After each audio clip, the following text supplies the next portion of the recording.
মানুষ উৎসাহ নিয়ে ভোট দিতে এসেছে সকাল থেকেই। আপনারা দেখছেন সকাল থেকে লাইন, সকাল 7টা থেকেই মানুষ লাইনে দাঁড়িয়েছে, ভোট দিচ্ছে এবং দীর্ঘদিন 1.5 দশকেরও বেশি সময় ধরে মানুষ ভোটাধিকার প্রয়োগ করতে পারেনি।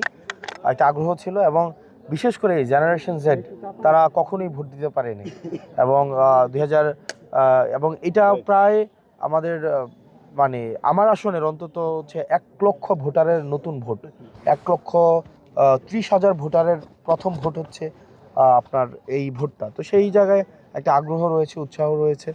তো বেলা গড়ানোর সাথে সাথে ভোটের যে পরিস্থিতি সেটা কতটা পরিবর্তন হয়, উৎসাহটা আমরা আশা করি সেটা বজায় থাকবে এবং মানুষ হচ্ছে সবাই উৎসাহে ভোট দিতে আসবে। তবে যেটা হয়েছে যে আমরা গত 2 দিন দেখেছি যে ভোট যেন না দিতে আসে এবং নিজের বিরুদ্ধে ভোট দিলে বাড়িঘর জ্বালিয়ে দেওয়ার কথা বলা হয়েছে, যে আমার বিরুদ্ধে যদি ভোট দেওয়া হয় বাড়িঘর জ্বালিয়ে দেওয়া হবে, এই ধরনের বক্তব্য দিয়ে হচ্ছে ভয়ভীতি দেখানোর একটা প্রচেষ্টা ছিল। একই সাথে সাথে আমরা গতকাল দেখেছি যে যারা জুলাইয়ে আপনার হচ্ছে দেবিদ্বারে গুলি করেছে, হত্যা করেছে, মানুষ হত্যা করেছে, ইয়াসিন সাব্বির রুবেলদেরকে হত্যা করেছে, রুবেল ভাই বিএনপির নেতা ছিলেন, ওনাদেরকে হত্যা করেছে।